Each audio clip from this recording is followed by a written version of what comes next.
So we saw Thank you, Sherry. Masayoshi Son really in sort of roadshow mode when he was giving an earnings call. What do you make of these plans to IPO? Well, to begin with, we expected the Nvidia merger unlikely to materialize. We did express that as well beforehand. Masa was making, you're right, he was making it more like a roadshow itself, highlighting that this was actually the ideal situation for him. Even though, had he been able to sell it, the merged entity would have been much more bigger and powerful, and the valuation would have been much easier. Now, in an IPO process, it's going to be tricky. This is still a company which has actually lost money in the last 3-4 years. So in current market situation, trying to get decent valuation for such assets could be tricky. So we have to wait and watch, because we also will need to wait and see what new businesses that Arm has developed. Remember, originally when it was acquired in 2016, Arm was primarily into smartphone chips. They license these chips, and that market is more or less saturated. However, in recent past, they have managed to penetrate the market for servers. So we are waiting to see what more they disclose. But on numbers side, still, until last year, they were making losses. It's also been a tricky situation for their overall business, right, for SoftBank. I mean, they returned to profitability, but really barely. Give us your assessment of what you saw. Yeah, so this is a investment holding company, and what matters over there are these assets, including Alibaba, SoftBank Corp, Vision Fund 1 and 2.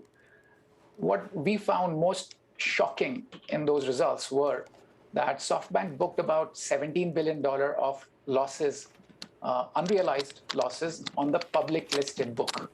At the same time, it booked about $11 billion unrealized gains on private book. Gains in private book and losses in public book. That's until 31st December. Probably even more losses after 31st December. So what it's exposing is a very big divergence between private markets and public markets. Public markets are marking down the assets on a day-to-day basis. So the mark-to-market happens. On the private market side, seems like nobody is doing that. When we asked these questions to Masa, he basically said, we just can't ourselves mark down the assets. The other investors are involved. So that was the most shocking thing that came out. The other thing that stood out was on Alibaba. There were a lot of concerns beforehand, 2-3 days back, when Alibaba filed 1 billion shares for ADS with SEC. Masa and SoftBank basically said, we were as surprised as everyone else. We didn't request that. So they were not involved in that kind of planning to sell stake in Alibaba. Is that the best way forward in terms of selling that Baba stake? Well, they're not selling all of it anyway. They sold very tiny part, but they're not selling, not as part of this Alibaba 1 billion share offering. They're not in that deal, it seems.